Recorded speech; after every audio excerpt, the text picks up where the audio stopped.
तो इस कविता को ज़रूर आप लोग सुनिएगा, इसका भावार्थ ध्यान से। मैं और निरंतर जारी रख रहा हूँ इसको।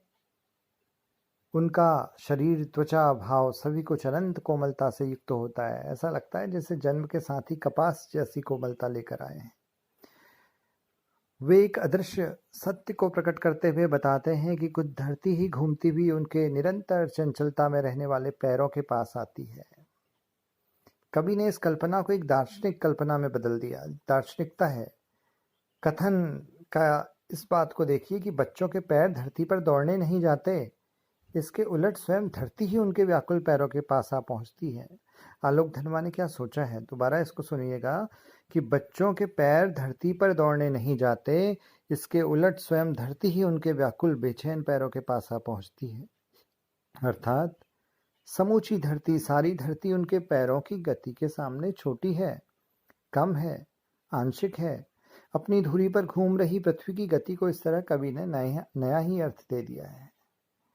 यानी साइंस भी डाल दी, विज्ञान भी आ गई। देखिए इसमें अपनी धुरी पे पृथ्वी घूम रही, ज्योग्राफी कह लीजिए, वो आ गई इसमें।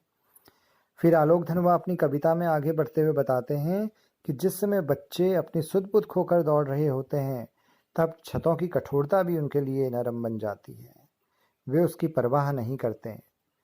दिशाएं उनके लिए दिशाएं नहीं रहती हैं, बल्कि मृदंग बनकर बजने लगती हैं। मृदंग धन धन धन धन याद आया होगा, मृदंग वाद्य यंत्र है।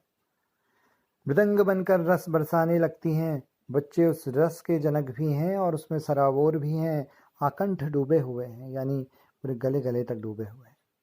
वे हवा में उड़ते हुए से भाग रहे होते हैं।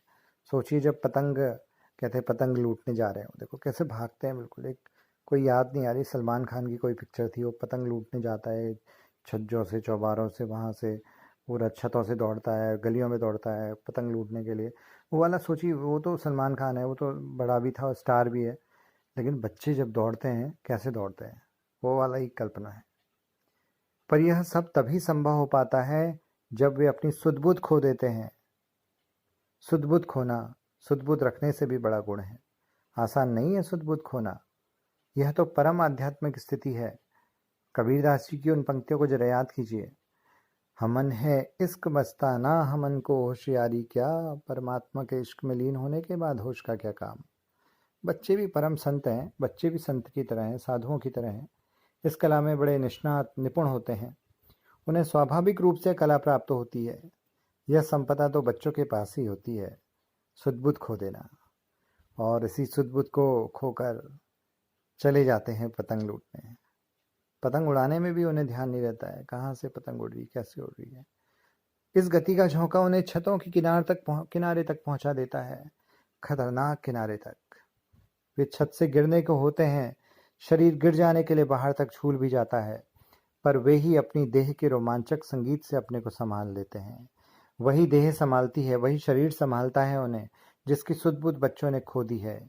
आंतरिक संतुलन उन्हें बार बार बचाता है। आकाश में उड़ने वाली पतंगों की धड़कती हुई ऊंचाइयां मानो उन्हें अपने नितांत पतले धागे से थाम लेती हैं। वे स्वयं इतने हल्के होते हैं, भारहीन होते हैं कि पतंगों के साथ खुद भी आसमान की अनंत ऊंचाई में उड़ रहे होते हैं। उनकी देह के रोम छिद्र ही उन्हें भारहीन बनाते हैं, और भारहीन बनाता है उन्हें उनका निष्कपट होना, निष्पाप होना। इस प्रकार हम देखते हैं कि जो पतंग कविता है वो संभावनाओं की उड़ान को दिखाती है। असल में एक बच्चा ही संसार की सबसे बड़ी संभावना है। उसके अंदर से महानता, श्रेष्ठता और महामानव के पैदा होने की संभावना होती है। पर दुर्घटनाएं भी होती हैं। कभी वह पल भी बच्चों के जीवन में आता है जब वो संतुलन साध नहीं पाते और छतों से गिर जाते हैं। गिरते तो हैं, तब भी उन्हें कुछ नहीं होता, मामूली चोटें लगती हैं जो कुछ दिनों के अंतराल में